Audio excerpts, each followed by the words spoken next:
Hi everyone, Jesse here with eTrailer. Today we'll be taking a look at, and I'll show you how to install the CURT Custom Fit trailer hitch receiver on our 2023 Mazda CX-50.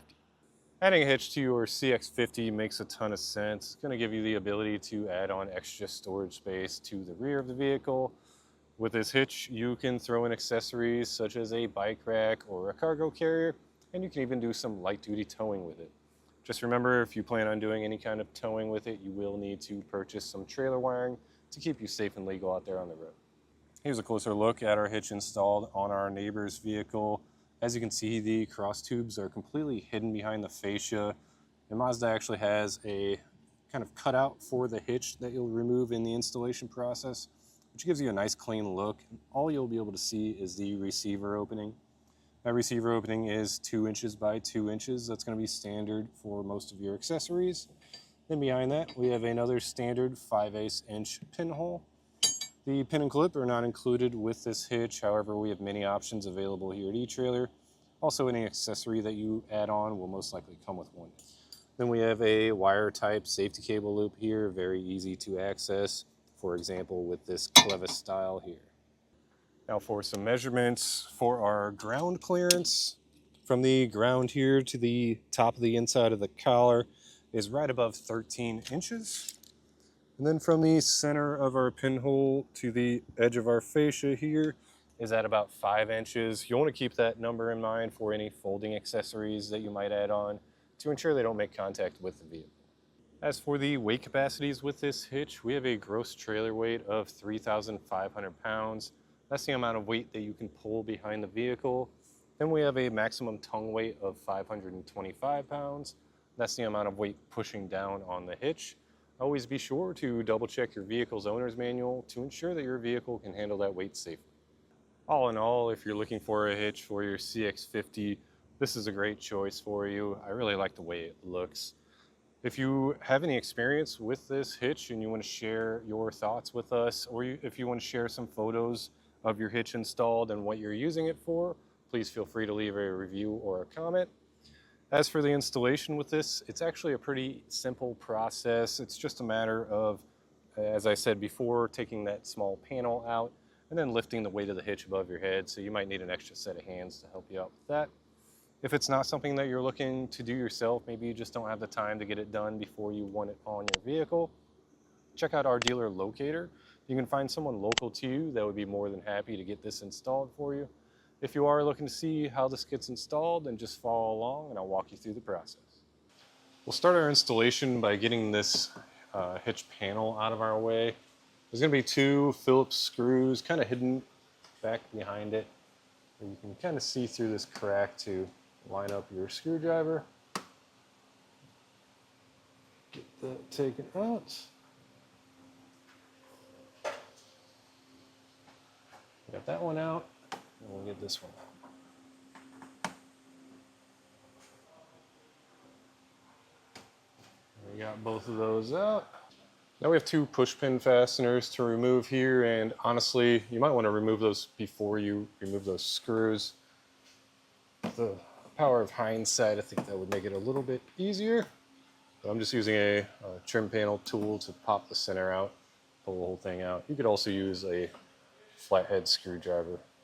It's something that can get in there and pry that up.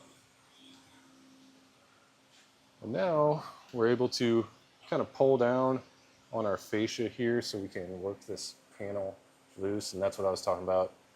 Now that you can pull this down, those screws are easier to get access to.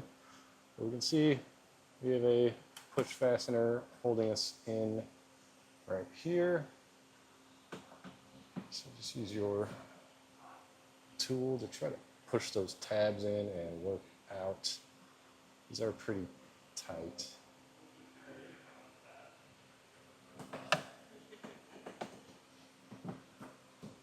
And then we have 2 more back here in the center and another one on the side.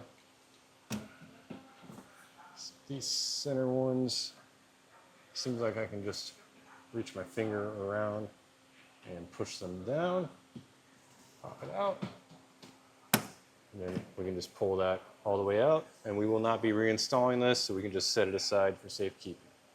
Next, we'll need to cut this support piece here. We're just going to cut it in line with our hitch opening. So you can just mark it with some tape like I did, or a marker. Then we'll cut through it. I'm using a multi-tool. You could use a Dremel or just anything that you have that can cut through this plastic.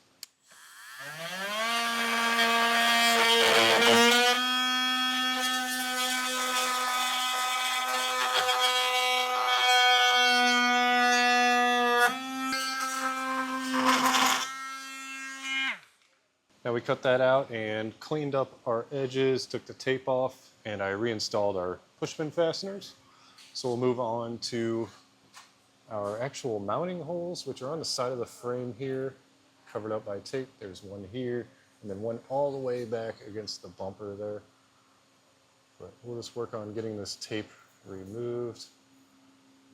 Sometimes it can be quite hard to get off, so it may help to use a flathead screwdriver to get under it. Once you get it started, you should be able to peel the rest of it all the way off. And then what I like to do is take our hardware and I'll thread it in and out a few times until it's nice and smooth, because even with that tape there, you can still have stuff built up, and you just want to make sure that these bolts will go in easy before you have the weight of the hitch up above your head. So I'll run it in and out. And since I have the hardware here, I'll show you how it's going to work.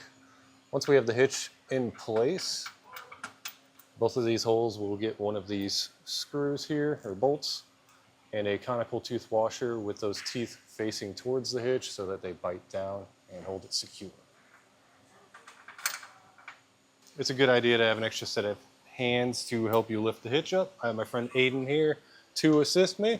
So we're just going to lift it, kind of work it around our exhaust. And it might be a tight fit, so you want to kind of jam it up and get your holes lined up. And we'll get one piece of hardware threaded on both sides. It will take some effort to kind of get it situated. I'd recommend just making sure you have one side started so that your helper can kind of help you shift it around. And you'll notice you have two holes on the front here. You're going to use the farthest forward hole. So as I said, we'll get one set of hardware installed on both sides, and then we can start on our other. It did take some work to get everything situated right, but if you're patient with it, you should be able to get all your bolts threaded in. And now we'll tighten it down with a 19mm or a 3/4 inch socket.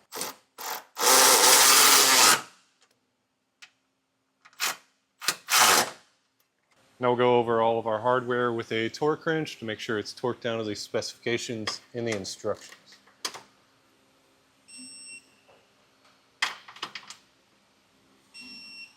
Once you have everything torqued down, that's going to do it for our look at and installation of the CURT Custom Fit Trailer Hitch Receiver on our 2023 Mazda CX-50.